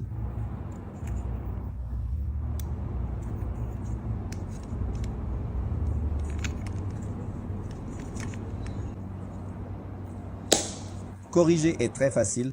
Nous allons passer le stylet ici, enlever l'excès de colle ici, il suffit de tourner. Voyez qu'elle s'ouvre facilement, nous allons l'encastrer ici. Vous allez voir qu'elle ne s'allume pas. elle ne s'allume pas du tout.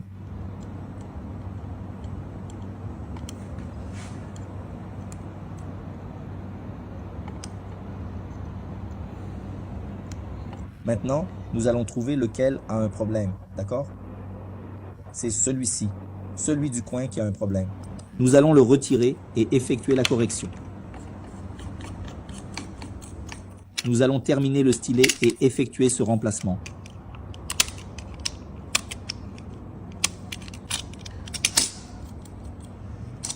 Pour cela, nous aurons besoin ici de papier aluminium, un tout petit morceau, d'accord? Du papier aluminium. Vous allez le plier jusqu'à ce que vous obteniez quelque chose de semblable à la taille de la LED. Nous aurons également besoin ici d'un morceau de ruban isolant, d'accord? Coupé ici.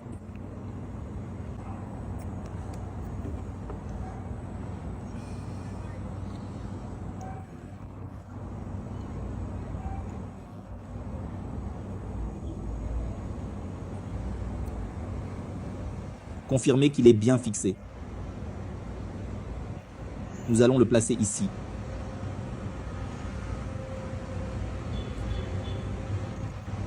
Il doit être bien serré ici. Nous allons tester.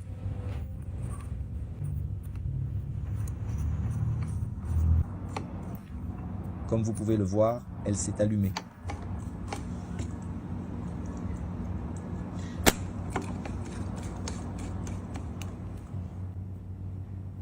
Je vais même l'enlever ici pour que vous puissiez la voir.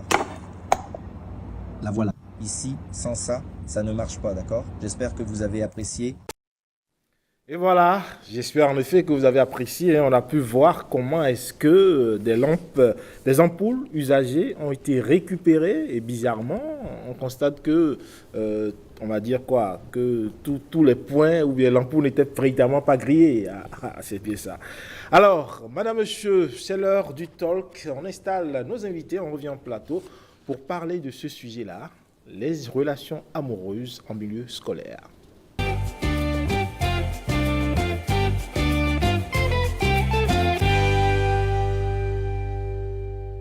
L'amour en milieu scolaire, le phénomène est légion, mais n'est pas bien vu de tous.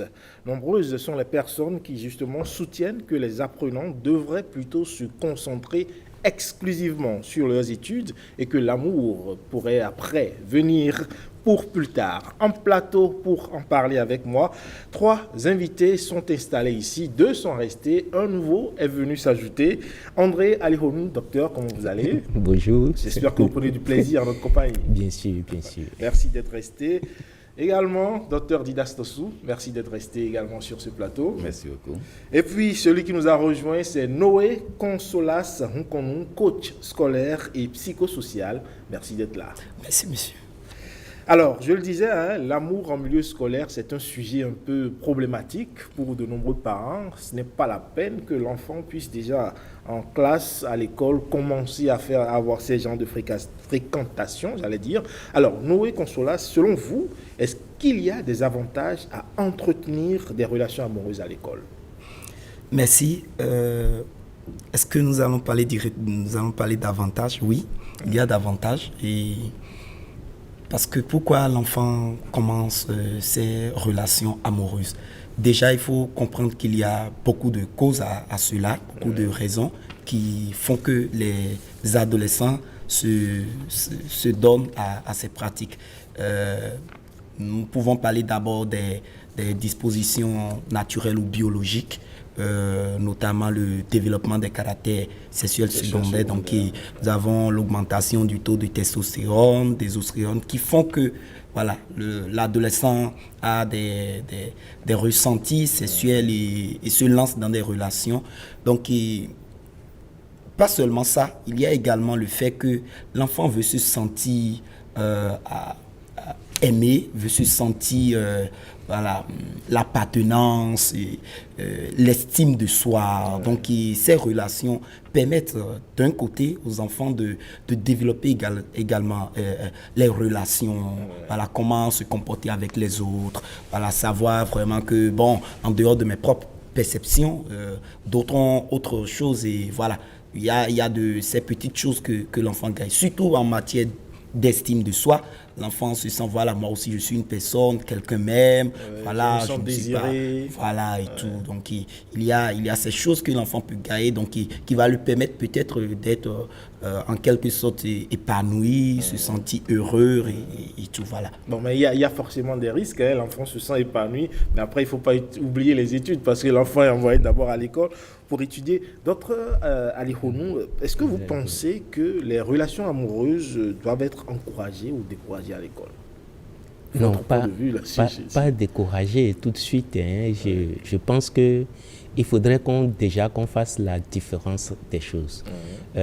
Parler de relations amoureuses à l'école, j'ai envie de dire, il ne faut pas l'entendre dans le sens de la relation amoureuse entre deux adultes prêts à former un couple. Je crois que le confrère a commencé par donner quelques explications. Vous savez, il y a quelques années, j'étais avec un monsieur qui dit à sa fille de 14-15 ans, je n'ai pas encore vu ton copain. Et la fille a été choquée. Elle a été choquée, j'étais son répétiteur. Elle a été choquée quand je suis venu. Elle dit, mais regarde ce que papa m'a dit. Bon, c'était son père adoptif. Et j'ai dit, mais ce qu'il dit, c'est normal. Tu as 14 ans, 15 ans. À cet âge déjà, tu n'as encore personne. Quand il parle de copain, il parle de ton confident. Un ami avec qui tu es plus à l'aise aussi. C'est aussi quelque part le détachement. Parce qu'il faut savoir que c'est vrai, un peu comme on voit les enfants grandir physiquement. 3 ans, 4 ans, 7 ans, 4 ans, 7 ans, 10 ans, ça change de taille. Psychologiquement, émotionnellement, c'est de la même manière. Il parlait tout à l'heure de la consolidation de l'identité de l'enfant. L'enfant, sur le plan psycho-affectif, doit se sentir grandir. Il doit quitter une étape pour une autre. Donc, quand il arrive à ce stade-là, parce que vous voyez, au début, sur le plan psycho-affectif, c'est souvent une relation duel. Papa, maman, enfant, ça reste un peu comme ça. Et il arrive qu'il doit sortir de ce cercle familial pour aller à l'extérieur, pour voir si tout ce qu'il a appris ou tout ce qu'il a reçu comme amour, tout ce qu'il a donné, est-ce que ce n'était pas que c'est parce que c'est papa que ça marchait? Est-ce que ce n'était pas parce que c'est maman que ça marchait? Et plus encore, on voit souvent à l'âge plus jeune, autour des 3-4 ans, l'enfant, quand il est de sexe masculin, il est plus porté vers sa mère. C'est ma femme, c'est mon épouse. Il possède un peu, il a ce caractère-là. Mais quand il va grandir, parce qu'en ce moment, il y a une certaine rivalité avec son père ou sa mère. Et le père a tendance à dire, c'est ma femme, c'est mon épouse. Et puis, ils font la concurrence dedans de façon très amicale. Mais l'enfant, il prend le temps de comprendre que celle-là est déjà occupée. Donc, quand il va grandir, cette même évolution va le porter vers d'autres.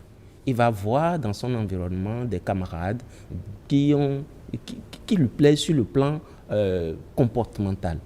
Voilà, lui, il est beau, il se comporte bien, il est respectueux, il rencontre les mêmes valeurs chez cette personne et il voudrait s'affilier pour partager un peu plus ces valeurs. Et cet état de choses est davantage, comment on appelle, galvanisé par la poussée de la pulsion sexuelle chez l'enfant. Parce que autour de l'adolescence, la pulsion sexuelle est forte. Donc, émotionnellement, l'enfant est poussé vers cela. Pas en termes de aller faire, rapport sexuel, non. Même à l'adolescence. C'est vrai que la curiosité est là. Mais si l'environnement met des stimuli qui poussent l'enfant à leur rapport sexuel, ça c'est la faute des parents. Mais de façon naturelle, comme il a dit, il y a une pulsion sexuelle qui voudrait qu'on aille éprouver son affectivité auprès de l'autre. Sentir qu'il m'aime, que j'ai de bonnes valeurs et que je peux aimer et qu'on peut m'aimer. Mais pas pour aller au sexe. Mais quand l'enfant il va pour aller au sexe, c'est que l'environnement a pris longtemps pour le conditionner, le pousser vers le sexe. Donc les enfants ne vont pas en relation, si on peut dire, entre guillemets, amoureuse, en milieu scolaire d'abord pour le sexe. C'est beaucoup plus pour l'épanouissement. Pour l'épanouissement, l'équilibre psycho-affectif émotionnel. Qu'est-ce que vous avez à dire sur les relations amoureuses en milieu scolaire? Merci beaucoup. Non, je crois que les amis ont commencé vraiment à déblayer le terrain. Je crois que le monde scolaire, c'est aussi un autre pays. C'est un autre monde. On doit pouvoir dire, voilà celui avec qui je suis. Pas en termes sexuels, mais c'est comme vous êtes à la maison, vous êtes avec votre épouse. Moi, je suis à l'école, je ne peux pas quand même croiser les bras pour dire je n'ai personne. Il faut que j'arrive à aller vers quelqu'un, comme on vient de le dire. Que je puisse nouer des amitiés. Des amitiés. Et c'est ça qui fait grandir. Et demain, on a fait les classes ensemble, il était bien, il travaille bien, il était beau tout le temps, il fait ci, il se nettoie, il fait ci, tout ça. Donc, il y a peut-être même un référent qu'on a devant soi pour dire, mais écoute, celui-là, parce qu'il a fait ce passage, je vais vers lui. Ça peut être sur le plan vestimentaire, ça peut être sur le plan intellectuel, la personne travaille bien, ou ça peut être sur le plan comportemental, bref. Donc il y a des choses qui font qu'on va vers l'autre. On ne peut pas rester seul pour dire qu'on est en train d'aller à l'école. Même si j'ai des problèmes familiaux ou arrivé à l'école, je commence à me recroqueviller quelque part, il y a des gens qui vont venir vers moi pour dire, mes chers amis, qu'est-ce que tu as? Pourquoi tu es comme ça? Timide. Vous êtes timide, mais accompagne-moi. Et ça commence à vous faire développer des idées de relations, des idées d'appartenance. Et donc, en allant vers l'autre, c'est juste pour ça. Le mot amour ici, pour moi, c'est un peu peut-être fort. On va parler d'amitié. Oui, parce que le mot amour, on comprend toujours mal. C'est toujours le sexe que nous mettons dans amour. Or, ce n'est pas forcément ça. Donc, on reste en amitié, on se connaît, on garde le contact. Et si on réussit régulièrement comme ça, on constitue une cohorte d'amis. Quand on sera grand, mais on s'appelle, je suis à tel lieu, l'autre à tel lieu. C'est ce que nous avons commencé à faire. Parce que je connais votre comportement au début de notre vie scolaire, de notre vie sociale. Que arrivé dans la vie active, je vais encore faire référence à l'école, je vais faire référence à telle ou telle personne. Mais si je ne faisais rien de tout ça, les amis vont dire, mais lui, il restait toujours caché. Hein. Il a son habitude, ça, il ne parle pas beaucoup. Il travaille, mais il ne parle pas beaucoup. On va commencer à vous donner des qualificatifs comme quoi il est ci, il est ça, il est ci. Donc, cette amitié, pour moi, est nécessaire pour non seulement apprendre à grandir en société, à grandir en équipe, et aussi à faire de l'émulation. Parce que je suis quelque part, tout le monde travaille. Et je ne veux pas travailler. Mais il y a problème. C'est ça. Si tous les amis travaillent et que nous sommes 4-5, on va à la maison ensemble, on s'amuse sur la voie. Et qu'arrivé en classe, on dit l'autre a 14-17 de moyenne. Ouais. Et moi, je suis là, j'ai 9. Mais je risque de ne plus vous suivre.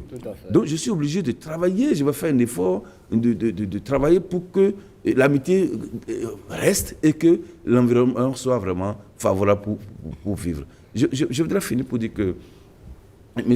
Alikona a dit quelque chose, dit lorsque la question de sexe rentre dedans, c'est qu'il y a quelque chose qui ne va pas. Moi, je veux dire, lorsque la question de sexe rentre dedans, c'est qu'on n'a pas pu cadrer véritablement cette amitié, que ce soit les enseignants que nous avons devant nous, que ce soit les parents qui ont constaté que en allant à la maison, les enfants passent ici et mon enfant rentre à la maison et dit bon, à ce soir, viens vite à 14h, on va partir. Hein. Donc, je connais les enfants qui viennent avec mes enfants à la maison et après, j'ai commencé à lire des comportements que je n'arrive pas à cadrer, je n'arrive pas à dire quelque chose. C'est moi-même qui ai ouvert reste pour qu'on aille dans ce sens. Autrement dit, à l'école, il vaut mieux avoir des relations amicales, des amitiés qui vous poussent à exceller, à créer une seule émulation entre vous, que de penser à avoir une relation, on va dire, penser c'est mon gars, c'est ma go. Ce genre de relation n'est pas approprié à l'école. Bien évidemment, et il serait vraiment bien que nous ayons que des relations amicales en milieu scolaire, parce que il faut comprendre que quand il s'agit de relations amoureuses, les risques sont beaucoup plus élevés. Voilà, celui avec qui tu as peut-être développé de la proximité, de l'amitié et tout, à un moment donné peut avoir d'autres goûts et puis il te laisse. Et là, on parle des relations qui se brisent et il y a les douleurs de ça. Et, voilà. Et ça peut même agir sur vos performances. Voilà, sur les performances à l'école. Et déjà aussi, il faut comprendre qu'en matière de relations amoureuses au niveau des adolescents, quand ils s'y donne vraiment, à un niveau donné, ils n'arrivent vraiment pas à être totalement concentrés parce que c'est comme si leur énergie sont orientées désormais vers autre source, vers autre pour alimenter autre ressenti, outre que de se concentrer sur les cours et autres. Voilà. Bon, certains diront que non, moi, j'ai été ceci, mais pourtant, cela ne m'a pas empêché. En même temps, on peut entretenir des relations amoureuses basées sur, on va dire, sur une seule émulation où peut-être on est dans la même classe, on se dit copain, copine, mais il y a cette rivalité-là parce que l'homme se dit, elle ne doit pas travailler plus que moi, elle se dit, je ne vais pas lui permettre aussi de travailler mieux que moi, et ça devient une saine rivalité entre les deux pour performer. C'est ça. Ça aussi, c'est peut-être un bon côté des relations amoureuses. C'est bien ça, et je voulais aller dans ce sens en disant que, voilà, quand on prend les enfants, il y en a qui sont déjà un peu plus... est-ce que je vais dire intelligent, non, mais concentré ou responsable. Voilà, je vais parler de la notion de responsabilité. Tous les enfants n'ont pas le même degré de responsabilité. Et en même temps, il y a l'encadrement ou l'accompagnement parental qu'il faut aussi voir parce que il y a des parents qui sont vraiment carrés. Et voilà, non, je ne veux pas entendre ça. Et comme ça, l'enfant le fait, l'adolescent le fait parce qu'il veut découvrir, il veut, voilà. Donc, il le fait et c'est dans la mauvaise forme. Néanmoins, quand le parent est vraiment là et contrôle les choses et accompagne, et quand je dis contrôle aussi, ce n'est pas vraiment être derrière l'enfant comme ça, non. C'est de développer l'amitié avec l'enfant et de devenir son premier confident, si je peux le dire comme ça, être son conseiller, l'accompagner, l'encadrer. Non, je sais que tu es avec telle personne, mais est-ce que ça va? Est-ce que ça va à ce niveau? Il faut savoir qu'il ne faut pas le laisser te dépasser. Il faut, voilà. Donc ici, il y a normalement tout cet encadrement. Même si on parlait en termes de relations amoureuses, je pense que les désastres ou les désagréments ne seraient pas autant douloureux comme on le constate aujourd'hui. Alors vous êtes coach scolaire, donc vous êtes avec les enfants à l'école presque tout le temps. Alors qu'est-ce que vous entendez quand vous échangez avec les enfants? Quelles sont les histoires qu'ils viennent vous raconter, notamment à propos des relations qu'ils entretiennent entre eux à l'école? Bon, déjà, il faut dire qu'avec les élèves avec lesquels on frotte, on travaille, il y a deux catégories. Il y a l'autre côté où ils ont vraiment développé une relation un peu plus basée sur le respect, le tout. Enfin, qui ont beaucoup plus de confiance. Il y a d'autres qui n'ont pas vraiment un niveau de confiance élevé. Voilà. Je veux commencer par ceux qui n'ont pas totalement confiance en leur coach.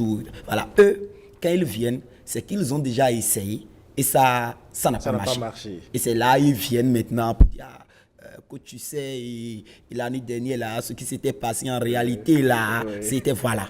Mais il y a d'autres aussi, quand ils commencent automatiquement et qu'ils nous informent, voilà, on essaie de voir quel accompagnement fait. Mais généralement, il faut comprendre, il faut reconnaître que l'enfant revient quand ça n'a pas marché. C'est-à-dire, ils reviennent avec des informations telles que l'année passée, je l'ai aimé, on a commencé, j'étais très heureux, ça marchait, mais quand il a fait ceci, ça a agi sur moi jusqu'à, je pense que c'est ça qui a fait que, voilà, je n'ai pas pu réussir, je n'ai pas ceci. Donc très souvent, ce sont les genres de témoignages qu'on reçoit. Et quand vous les avez, quels sont les conseils que vous leur donnez? Bon, déjà il faut faire comprendre à l'enfant que bon, l'erreur est naturelle et voilà, tu as fait, voilà, tu as vu les conséquences maintenant, tu sauras comment faire. Désormais, voilà ce qu'il faut faire. Il faut te donner des objectifs et est-ce qu'il te faut nécessairement une relation amoureuse avant d'atteindre tes objectifs, oui ou non. Voilà. L'enfant même se donne ses critères, voilà, je vais faire ceci, je vais faire cela, et on essaie de voir. Il faut vraiment reconnaître que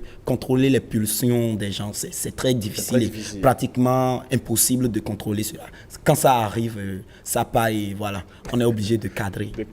Alors, Dr Alironou, il a posé une question tout à l'heure. Est-ce que les relations amoureuses sont importantes pour l'évolution scolaire? C'est obligatoire. Je vais peut-être aller naviguer à contre-courant, mais c'est ça en fait, c'est obligatoire. Et j'ai l'habitude de dire, et l'exemple que j'ai donné tout à l'heure, quand votre enfant, jusqu'à 15 ans, 16 ans, ne vous a jamais ramené un homme, une fille, comme copain, ami, commencez pas à vous inquiéter. Dites-vous, quand elle ne parle jamais d'un ami en classe c'est-à-dire qui vous fait penser que celui-là, il connaît bien mon enfant. Et si je veux avoir une information plus ou moins confidentielle, si j'attrape Roméo, j'attrape Jacqueline, je pourrais l'avoir. Mais c'est qui ce Jacqueline dont tu parles?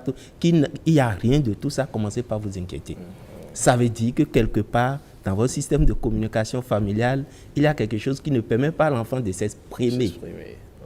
Et donc l'enfant est en train de refouler cette pulsion. Il vient de dire, on ne contrôle pas ça. Il ne faut pas essayer de contrôler les pulsions de l'enfant. Et je répète, c'est obligatoire. J'ai envie de dire même que l'enfant tombe amoureux à l'école. Ça va l'aider, docteur Tossou l'a dit tout à l'heure, ça va l'aider à booster sa productivité. Ça lui permet de renforcer son appartenance. Et surtout, sur le plan psycho-affectif, c'est important pour son équilibre personnel, émotionnel. Parce que, vous voyez, ce qu'on redoute et ce qu'on voit aujourd'hui, c'est que les enfants font de cette relation-là un marchandage où le sexe est devenu très banal. Exactement. Et ils filment, ils mettent sur les réseaux sociaux. Tout ça, est-ce que c'est de la faute des hormones, de l'organe de développement physique et physiologique et psycho-affectif de l'enfant? Non. C'est de la faute de l'environnement. C'est l'impact environnemental qui déforme ou qui désoriente cette pulsion naturelle. Donc, il faudrait qu'on revoie un peu nos systèmes de communication, notre manière, les messages qu'on envoie, parce que, vous voyez, moi, j'ai donné un bon bagage éducationnel à mon enfant, mais je ne sais pas ce que l'autre parent a donné à son enfant. Et les deux éducations se confondent. Quand ils vont se mettre ensemble, c'est des deux enfants, celui qui va impacter l'autre, c'est celui qui a pris l'ascendant. C'est celui qui aura réussi à s'imposer. Donc, est-ce que j'ai donné suffisamment d'outils à mon enfant pour savoir trier le bon et le mauvais, pour reconnaître des bases propres à lui dont il est fier? Donc, quand mon enfant déjà ne se reconnaît pas plus ou moins dans mon système éducationnel, il va aller chercher le complément dehors. Donc, tout ce qu'on va lui proposer dehors, il va essayer. Il va essayer. C'est même pas pour prendre. Il vient de dire que souvent l'enfant fait par curiosité, il va aller découvrir.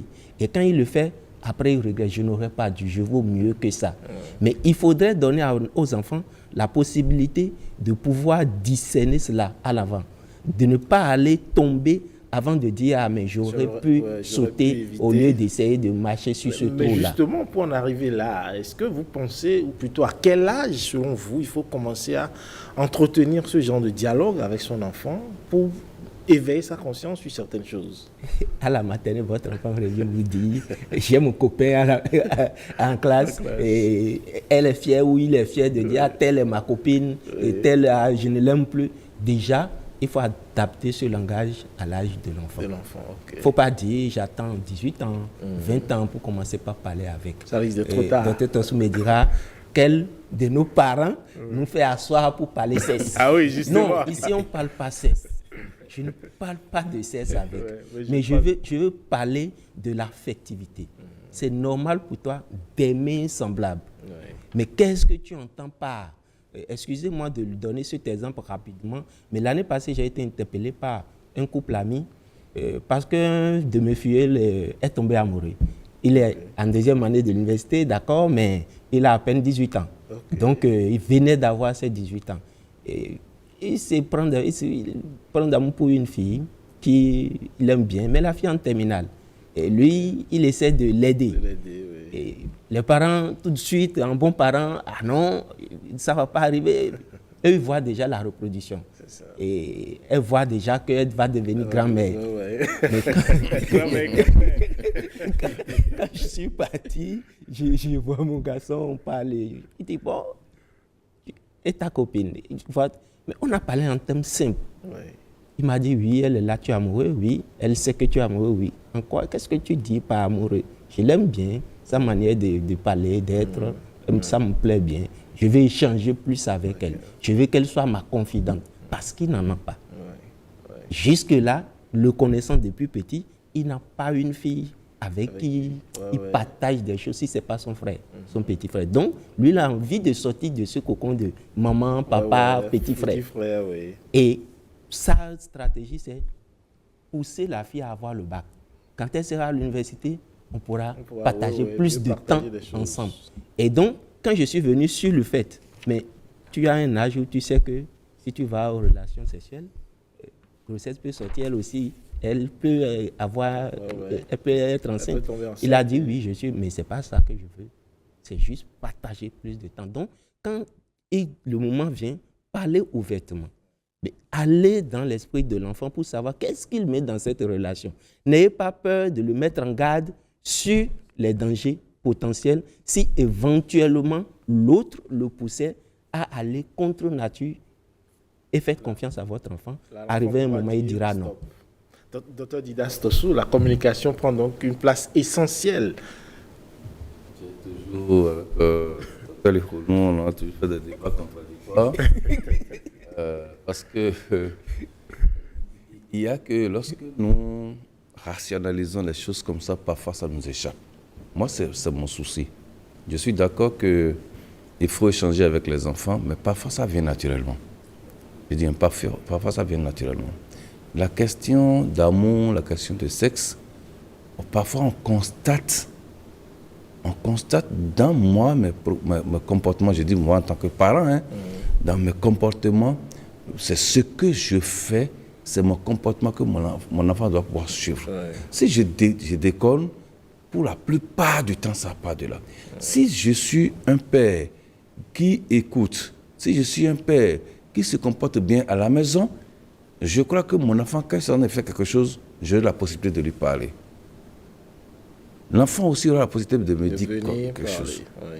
Mais lorsque je suis complètement bloqué, c'est parce qu'il y a des choses qui se passent auprès de nous, à côté de nous, qu'on a certaines réactions. Sinon, on constate qu'à un certain âge donné, on sait que mon enfant ira vers un homme, ira vers une femme, en tout cas un garçon, une fille, quoi.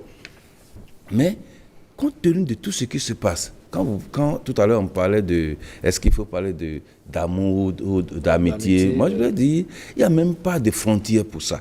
Non, il n'y a pas de frontières. Mais c'est parce qu'il y a trop de débordements que les parents ont certaines manières de réagir. On veut bien. Je ne veux pas quand même épouser ma fille.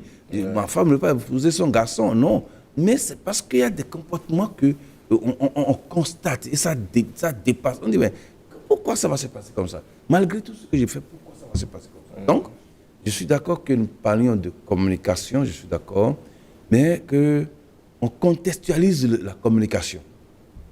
Que ce soit vraiment quelque chose qui vient de moi et non quelque chose d'importé. C'est ça. Que je dise, avec mes enfants, mon comportement est déjà une forme de communication. Moi, je le dis toujours. Le comportement des parents que nous sommes, le comportement de l'enseignant, là, doit être aussi une forme de communication qui doit pouvoir impacter l'enfant. Alors, merci, docteur Didas Tossou. Je vous laisse le mot de la fin, monsieur Noé Consolas. Bon, je dis d'abord merci pour ce débat. Vous savez, je suis toujours heureux de revenir sur ces questions très importantes pour la jeunesse, pour l'adolescence. Et je voudrais simplement demander à chaque parent de ne vraiment pas hésiter, de commencer par parler de tout avec leurs enfants. Comme on le dit sur le plateau ici tout de suite, il y a la pression des pères. Les enfants ont tendance de passer beaucoup plus de temps dehors qu'avec les parents à la maison. Parce qu'ils sont toujours à l'école. Ils sont avec des gens qui ont leur comportement, qui ont leur éducation. Même leurs professeurs qui devraient être normalement des modèles, des fois, il y en a qui déconnent.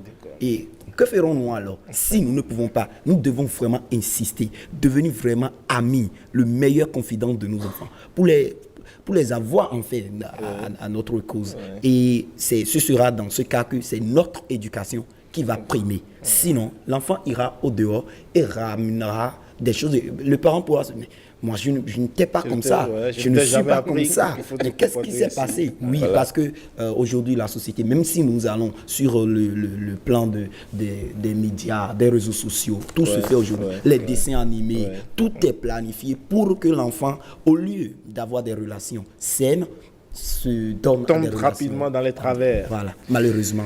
On va prier pour beaucoup de courage aux parents parce que la tâche, elle est très lourde. Mais bon, on ne va pas baisser les bras. En tant que parents, on n'a pas à baisser les bras parce que cela part de notre responsabilité. Et après, on doit construire un pays pour de bons citoyens, n'est-ce pas? Merci à vous, Dr Didas Tossou. Merci d'être passé sur ce plateau. Docteur Ali Honou, merci également d'être passé sur ce plateau. Le coach Noé Nkonou, merci d'être passé sur ce plateau. C'est tout pour cette émission, la parenthèse de ce jour. Merci pour votre aimable attention. Demain, vous serez en compagnie de Jennifer Sachivi. Avec elle, vous allez découvrir le monde sous un nouveau jour.